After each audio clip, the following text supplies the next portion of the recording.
Good morning, everybody. John here at Havoc Maker Studio, and today I'm going to do part 2 of my series on the villains that are necessary not only for Marvel Crisis Protocol, but for our entertainment. So, where to start? Yesterday, I kind of laid out why villains and supervillains are necessary and why, in a way, they are more important than the superheroes themselves. And they are a dark reflection of our own desires. Now, I know some people might be a little concerned. It's not necessarily that you guys want to be supervillains or villains or being bad guys, but there is a certain psychological component to the freedom and enjoying the freedom to see what the villains are able to do. There's a reason why we watch the first 48, how to make the perfect murder, or Snapped, or any of those type of shows that we see on Netflix or A&E or whatever other channel out there. And now the third video, or maybe the fourth video, I'm going to go a little bit more in depth on that. But today I want to talk about the X-Men and their villains. So let's just get right into this. I hope you guys like this one. Now, before I start cracking open this Pandora's box of X-villains and the many that I'm not going to be including, put it down in the comments below what you guys think should be a X-villain or X-Men villain, X-Factor villain, X-Force villain, an X-Person villain that I might have missed. Put it in the comments below and let me know what you guys think about this video. Now, I should point out that I am going to miss some people, and these are just my opinion right now based on current state of the Marvel Cinematic Universe, Marvel Crisis Protocol, Marvel Comics, Marvel Manga, which is not doing too well, and Marvel cartoons, the variety of them, every iteration that's out there or has been out there. So I'm taking all that combination in with a main focus on the MCU and current state of comics and which heroes and villains are taking prominence and why they might be kind of coming into the game, plus their playability. Now, I don't think we can get every single hero and villain. I think, well, in a way they could, but at some point in time, some of these heroes and villains are going to have some overlap. So with powers and abilities. So I don't think we're going to get the full gambit of like 3,000 characters, which would still be awesome. I just don't think we're going to really see it. I think they're going to focus on what's going to be good on tabletop, what's going to make sense, and et cetera. Working on a video for that. We'll talk about more about it later. Let's actually get into our top 5 X-Men foes. All right, here we go. So I've talked about Sebastian Shaw before. So I've had him on a previous video when I was talking about teams that new villain affiliations that should pop up. And he is the Black King for the Hellfire Club. And other members of the Hellfire Club is Emma Frost, Madeline Pryor at one point, Jean Grey at one point, Leland something or other, a Mastermind. A variety of people have been on that in the Hellfire Club. Hell, even Kitty Pryde is the current sitting Red Queen, I believe. So, Sebastian Shaw, if you guys are not familiar with Sebastian Shaw, or at least his power set, let's take a look at his powers. Now, his main claim to fame, he is an alpha level mutant. He has energy absorption, so he can absorb kinetic energy and then metabolize it basically to enhance his own physical strength, his speed, and his stamina. So at least on the tabletop, he can take some hits, probably have a bit of a regen because he does have some sort of regenerative healing factor based on that. And he can also gather more and more power, and the more power he gets, the more his physical damage output is. So that also increases his durability. So energy attacks, he'd probably have a high energy resistance, probably have some innate ability that allows him to absorb energy, or at least during the power phase, be able to get at least one bonus power on top of the normal power that everybody gets. Maybe even something that gives him the ability to maybe resist any of those team tactic cards or powers out there that prevent you from having or stopping somebody's gaining power. He could probably negate that. One of the few characters that will be able to do that. Now, his strength, durability, speed, stamina all increase based on this power. In the game, or at least in the comics, he's been known to go toe-to-toe with Hercules and Madison Jeffries, which I believe is Box from Alpha Flight. He's not like, we're not talking Hulk strong, but there's not really a heavy or a major upper limit to what he can do. His strength is really off the charts once he starts absorbing energy. Now, that's his primary or his main energy or his main mutant ability. Now, in the comics, him along with a few other mutants, including Emma Frost, who is not on this list, I'll tell you why at the end. They've got a secondary mutation from the Mother Vine enhancement process. And so now he's got basically an energy conversion ability. So he is now, not only does he have to, normally the way he can get his power is he needs somebody to hit him. And then he absorbs that energy and then can build it up. Now he can absorb it from the ambient environment. So he's just constantly drawing it in. He no longer has to wait. Now, mind you, that's probably a slower process than getting hit by the Hulk, which is going to generate a lot of power, but he can still get it from the environment, which is really good because now he's not dependent upon others attacking him. He also is able to dish out some concussive blasts, though I don't imagine he does it all that often because that uses up the very energy he needs to be strong and durable and whatnot. And of course, this secondary mutation has boosted his raw force when he's going up and punching somebody with all this kinetic energy built back up into him with his energy absorption. I mean, we're talking about a guy that can go toe-to-toe also with Colossus, which in a way is not a really strong argument. I know Colossus is really strong, and you guys know that I have beef with Syscon Colossus. Now, I think that he could be a contender for joining the Marvel Crisis Protocol based on that power set. There's a lot of cool playability there. He can show up along Emma Frost. It could be even a three-person box. I'll talk about that at the end. But I think Sebastian Shaw is definitely a contender for making their way to the tabletop. Next up, my number 4, which I really want to be my number 1, but I've got to be kind of realistic here. And this is MADELYNE PRYOR. Now, she is a clone of Jean Grey.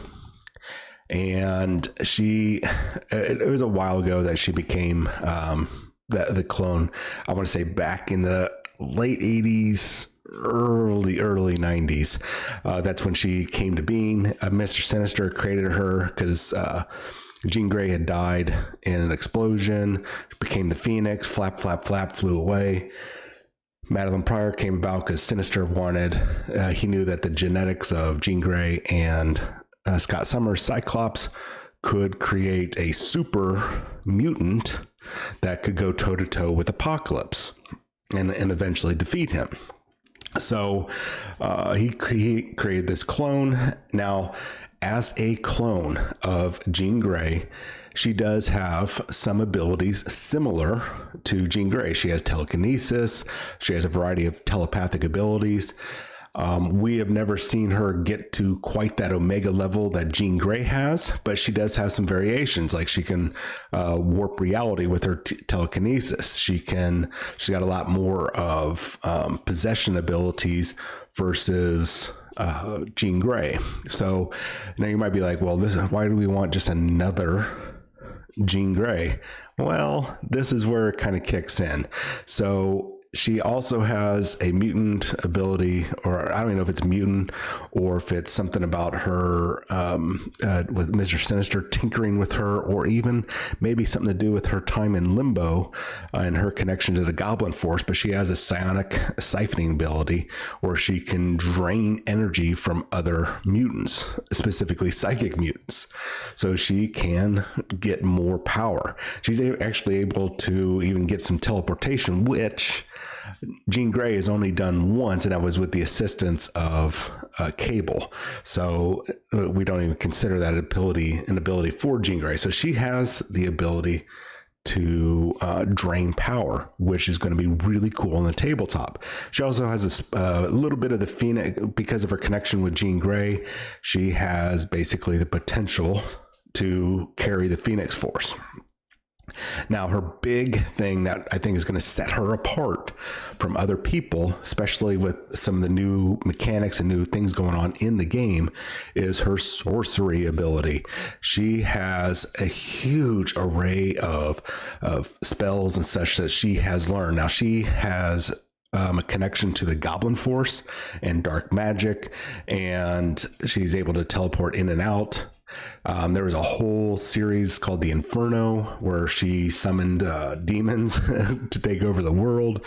And that's where I think she can also come into play. She could be in a box with kind of like the Nick Fury box and have a grunt base of demons, goblins, or a variety of other twisted, horrible creatures from supernatural creatures. So we have a mutant here with supernatural abilities on top of her mutant ability, her cloned mutant abilities.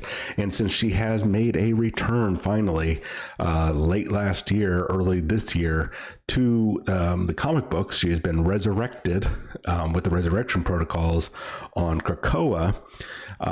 We are expecting that she is going to stir things up, and actually it's starting to look like she's stirring things up in the pages of the New Mutants, and how that's going to affect my boy Havoc, who is in love with her. They've had this very complex relationship over the years. It's a very toxic relationship, but it's still a relationship. So she's my number 4. I think she is definitely a strong contender, especially if they saddle her with grunts. Now, moving on, number 3, Nimrod. Stupid name, but a terrifying X-foe. Now, Nimrod is basically, he's a robot. That's the best way to put it. Now, he is from the Days of Future Past that came out. I want to say he appeared sometime around mid 1980s, 85, 86-ish. It was right when I moved to Missouri when I was a kid. And I remember there was something there.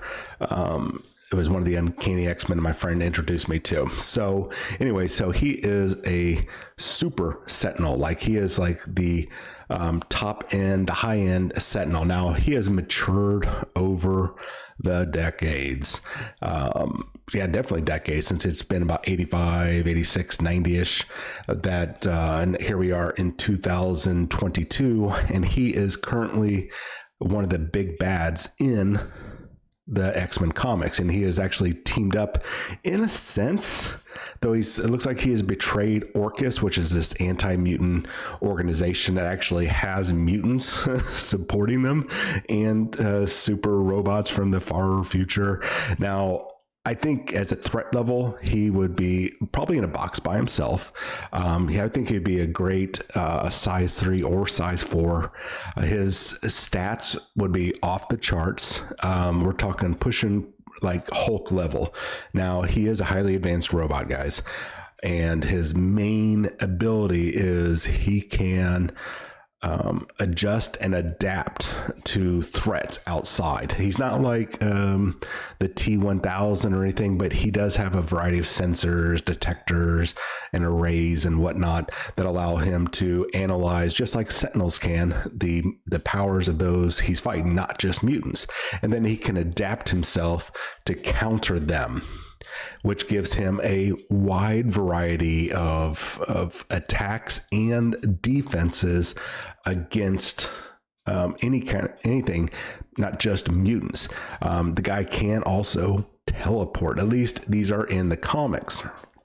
Now, he is an Omega level threat, kind of like Omega level mutants. He is a world-ending genocidal robot that has gone toe-to-toe with some of the biggest, baddest superheroes of the Marvel universe.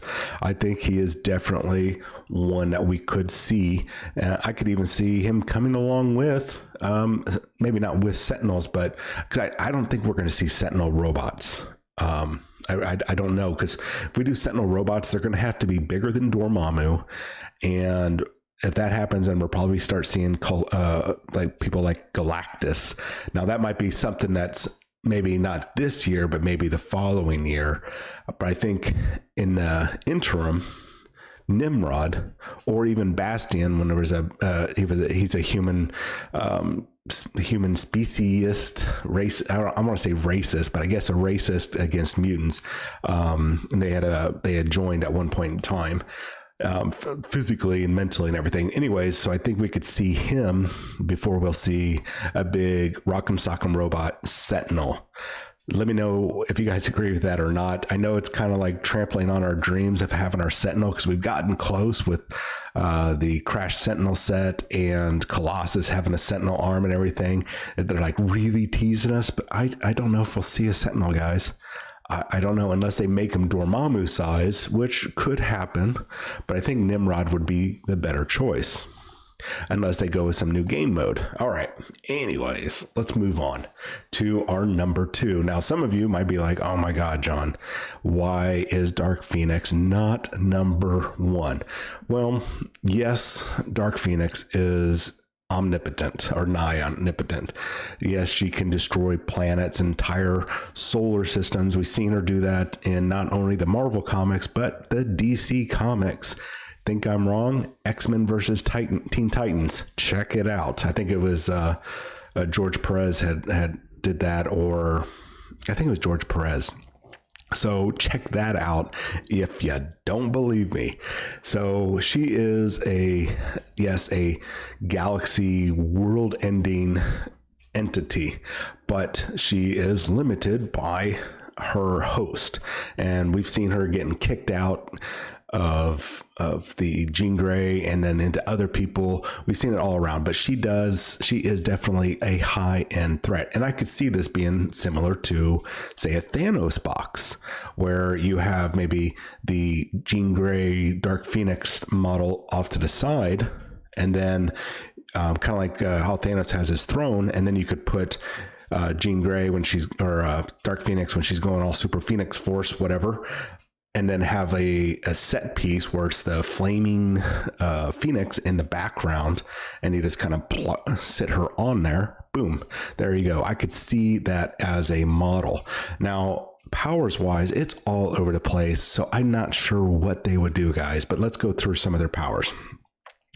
So concussive force blast, quantum singularity. She is a psionic powerhouse, cosmic teleportation.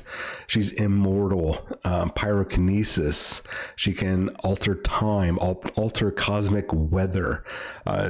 She can basically warp reality.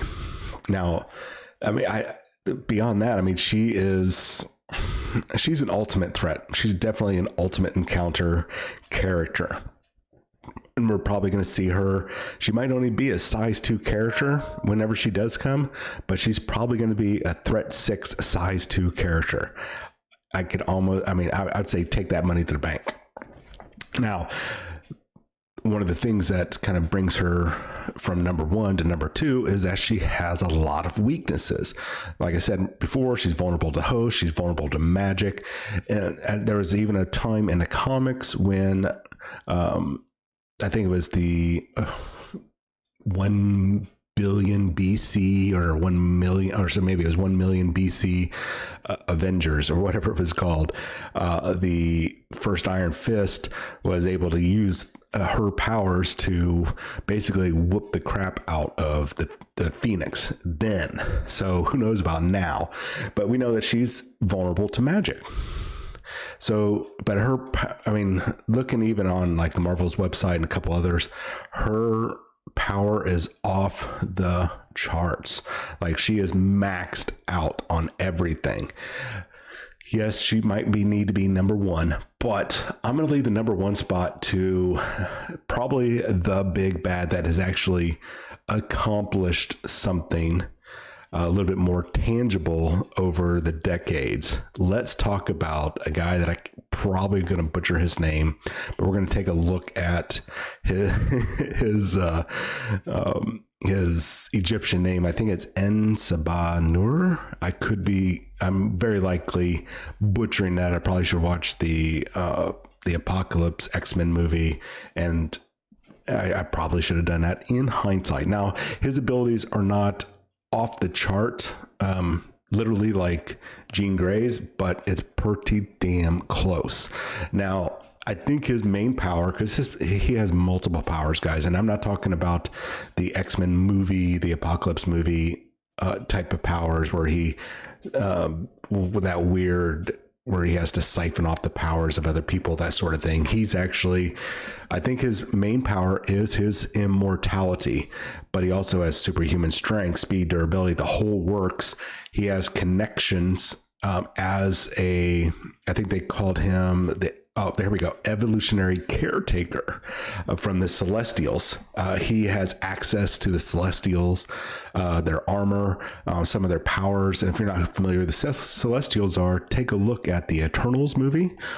And if you guys remember the first Guardians of the Galaxy, they really talk about the Celestials. Hell, the head, or the place called Nowhere, is actually the head of a Celestial. The Celestials are uber powerful. Like, we're talking maybe more powerful than the Phoenix Force. Okay, just so you guys get an idea, because they were around before the Phoenix Force. Just kind of give you an idea. Now, this not only does that happen, not only does he have access to all that celestial technology that he's already incorporated into his body, his equipment, and all that stuff. He has some psionic abilities like telekinesis, telepathy, cyberpathy. So if you're not familiar, basically it's like telemechanics. He can communicate with with technology, and that's mainly due to the celestial tech that's embedded in his body or bonded with it. He can manipulate his own his own body on a molecular level. We know that he has size alteration. He can bestow power onto others. He's got a healing factor, and we know he can dish out energy blast. He can absorb it. He can transfer it. We know that all that comes from his celestial connection. We also know that he has, at least on one occasion, taken into himself and mastered the techno-organic virus, like the one that Cable has to fight against all the time. And he is one, well, actually, I think he is one of the two remaining externals, which were a subspecies of mutants that were immortal. The last one being Selene. This just happened, I would say, in the past 2 years, where he sacrificed all the remaining externals to create a gateway into another realm, where it was basically the other half of Krakoa, the living island, and his original horsemen from way back in the day, ancient Egypt times, that's where they were. On one other thing that they don't really mention, you don't see a lot come up, but he is an accomplished sorcerer as well. So not only does he have mystical abilities, mutant abilities, and he also has technological abilities. This guy is all over the place. And we're talking super level genius. He looks at it from the long run.